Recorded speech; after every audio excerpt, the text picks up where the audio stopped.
Hello दोस्तों, आज हम पढ़ेंगे क्लास 10 मैथ सब्जेक्ट में हमारा फर्स्ट चैप्टर चल रहा था। फर्स्ट चैप्टर में मैंने एक्सरसाइज 1.1 के फर्स्ट तथा सेकंड क्वेश्चन को कर लिए थे। इस वीडियो में हम थर्ड क्वेश्चन को करेंगे। थर्ड क्वेश्चन क्या कहता है दोस्तों, अभाज्य गुणनखंड विधि द्वारा निम्नलिखित पूर्णांकों की एचसीएफ और एलसीएम ज्ञात कीजिए।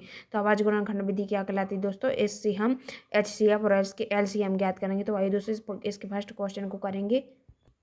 तो दोस्तों इसका फर्स्ट क्वेश्चन क्या है, 12, 15 और 21 के अभाज्य गुणनखंड विधि द्वारा एचसीएफ और एलसीएम ज्ञात करना है। दोस्तों अभाज्य गुणनखंड विधि क्या कहलाती है, मतलब इन्हें तोड़ना। तो अभाज्य गुणनखंड विधि देखेंगे दोस्तों, तो 12 एक सम संख्या है, इसका भाग 2 से चला जाएगा। दो कितने हो, 2 का पहाड़ा कितनी बार जाएगा, 2 का पहाड़ा 6 बार जाएगा, क्योंकि 2 6 12। तो यहाँ पर 6 आ जाएंगे दोस्तों। और यहाँ पर क्या आ जाएगा, 2 का पहाड़ा 3 बार जाएगा तो 6 आएगा, 2 3 6, तो ये 3 हो जाएंगे। अब 3 का सिर्फ 3 से ही जाएगा।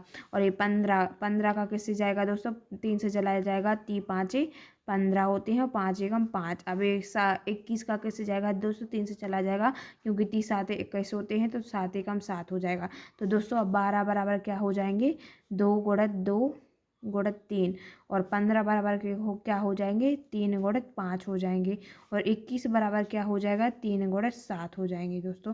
तो ये क्या कहलाती है, अभाज्य गुणनखंड विधि कहलाती है। तो हमें इसका एचसीएफ और एलसीएम ज्ञात करना है। तो एचसीएफ क्या होता है, एचसीएफ क्या करेंगे, जिसमें जोड़ा बन रहा है, जिसका जैसे इसमें 3 है, इसमें भी 3 है, इसमें भी 3 है, तो जिसका जोड़ा बनता है तो वह क्या कहलाता है, उसका एचसीएफ। तो इसमें जोड़ा किसके बन रहा है, तीनों में है 3, तो इसका एचसीएफ आ जाएगा 3, और इसका एलसीएम हो जाएगा दोस्तों 3 को सिर्फ एक बार लिखेंगे, जो जिसका जोड़ा बनता है उसको एक बार लिख लेते हैं, फिर गुणा किससे कर देते हैं। अब 2 यहाँ पर कितने बचे, अब जो संख्या बाद में बचती है फिर उनका भी गुणा कर लेते हैं। तो यहाँ पर 2 बचा, फिर यहाँ पर फिर भी 2 है, और ये 5 है, और 7 हो जाएंगे। अब इसको दोस्तों सॉल्व करते हैं तो क्या आ जाएगा, 3 2 दूनी 4 हो जाएंगे, 4 5 20 हो जाएंगे दोस्तों। 4 2 दूनी 4, 4 5 20, और गुणित 7, 7 एकम 7, 7 दूनी 4, 7 3 21, गुणित 20 हो जाएंगे दोस्तों।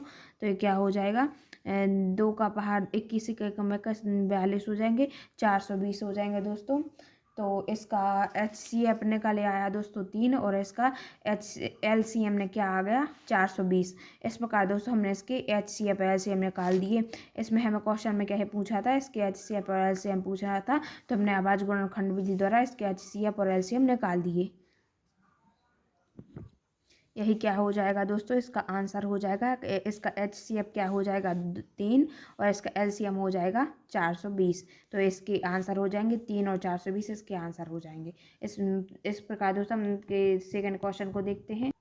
तो सेकेंड क्वेश्चन क्या है दोस्तों, 17 23 और 29, इसके हमें एचसीएफ एलसीएम निकालना है अभाज्य गुणनखंड विधि द्वारा। तो इसमें सबसे पहले हम इस अभाज्य गुणनखंड विधि द्वारा लिखेंगे। तो 17 क्या है, अभाज्य संख्या है, इसका भाग किसी से नहीं जाता। तो दोस्तों अभाज्य संख्या का भाग सिर्फ अभाज्य संख्या से ही जाता है, तो 17 का भाग सिर्फ 17 से ही जाएगा, तो 17 एकम 17। और 23 भी एक अभाज्य संख्या है, तो इसका भाग सिर्फ 23 से ही जाएगा, तो 23 एकम 23। और इसका भाग ए भी एक अभाज्य संख्या है, तो इसका भाग सिर्फ 29 से ही जाएगा, तो 29 एकम 29। तो 17 बराबर क्या हो जाएगा दोस्तों, 17 गुणित 1 लिख देंगे जैसे दोस्तों, तो कुछ नहीं पड़ेगा। और यहाँ पर 23, जैसे 23 गुणित 1 लिख देंगे दोस्तों, तो 23 ही आएगा। और 29 गुणित 1 लिख देंगे दोस्तों, तो 29 गुणित 1 आएगा। तो इसका एचसीएफ क्या हो जाएगा दोस्तों, तो इसका एचसीएफ हो जाएगा, तो दोस्तों इसके एचसीएफ आ जाएगा,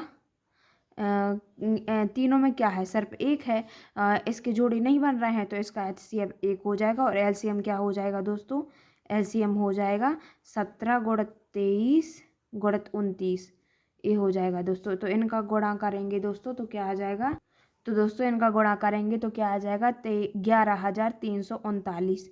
तो ए इसका एचसीएफ क्या हो जाएगा दोस्तों, 1 हो जाएगा, और इसका एलसीएम हो जाएगा 11,339।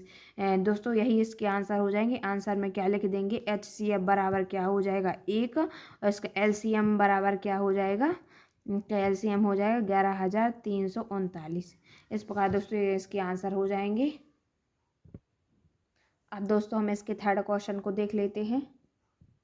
तो दोस्तों थर्ड क्वेश्चन क्या है, 8, 9 और 25 का हमें HCF और LCM निकालना है अभाज्य गुणनखंड विधि द्वारा। तो इसका 8 एक सम संख्या है दोस्तों, तो 8 एक सम संख्या है, तो इसका भाग 2 से चला जाएगा तो क्या हो जाएगा, 2 चौके 8 हो जाएंगे दोस्तों। यहाँ पर 2 का पहाड़ा 4 बार पर मतलब 2 का पहाड़ा 2 बार पढ़ेंगे तो 4 आ जाएगा, 2 दूनी 4 हो जाएंगे। यहाँ पर 2 एकम 2 हो जाएंगे। 3 से जाएगा तो दोस्तों 3 3 तेरह का 9 होते हैं, तो 3 अभी 3 से जाएगा, 3 एकम 3 और 5 इसका भाग कैसे जाएगा, 5 से, तो 5 25 होते हैं दोस्तों, 5 एकम 5 हो जाएंगे। अब 8 बराबर क्या हो जाएंगे, 2 गुणित 2 गुणित 2 और 9 बराबर क्या हो जाएंगे, 3 गुणित 3 हो जाएंगे दोस्तों। और जैसे 25 बराबर क्या हो जाएंगे, 5 गुणित 5। और जैसे दोस्तों में इसमें एक एक कर देते हैं, एक, तो इसमें इसका HCF क्या हो जाएगा दोस्तों, HCF क्या हो जाएगा दोस्तों, इसमें किसी के भी जोड़ा नहीं बन रहे हैं तो उसका HCF क्या हो जाएगा, 1 हो जाएगा, क्योंकि एक सभी में है। और इसका LCM क्या हो जाएगा, LCM हो जाएगा दोस्तों 8 गुणित 9 गुणित 25, ये सभी हो जाएंगे। तो इसका गुणा करेंगे दोस्तों तो क्या आ जाएगा, इसका गुणा करेंगे दोस्तों तो 1800 आ जाएगा। तो इसका HCF हो जाएगा 1 और इसका LCM हो जाएगा 1800। इस प्रकार दोस्तों हमने इसको भी सॉल्व कर लिया, इसमें कुछ नहीं है, हमें इसका आंसर पे HCF और LCM निकालना था दोस्तों, हमने इसके निकाल दिए। ये इसके आंसर हो जाएंगे दोस्तों, इसका आंसर क्या, इसका HCF हो जाएगा 1 और इसका LCM हो जाएगा 1800। इस प्रकार दोस्तों हमने इसको सॉल्व कर लिया। इस प्रकार से दोस्तों आप भी इसको सॉल्व करना है ना, इसमें कुछ नहीं करना है दोस्तों, इसके HCF और सिर्फ हमें इसके LCM बताना है। तो दोस्तों हम इसके बता देते हैं, इस प्रकार से आप इसके नोट्स बना लेना, हम आपको इसके नोट्स ये होगा दोस्तों इसके नोट्स। ये सेकंड क्वेश्चन है, ये थर्ड क्वेश्चन है। आई होप को आप, धन्यवाद दोस्तों।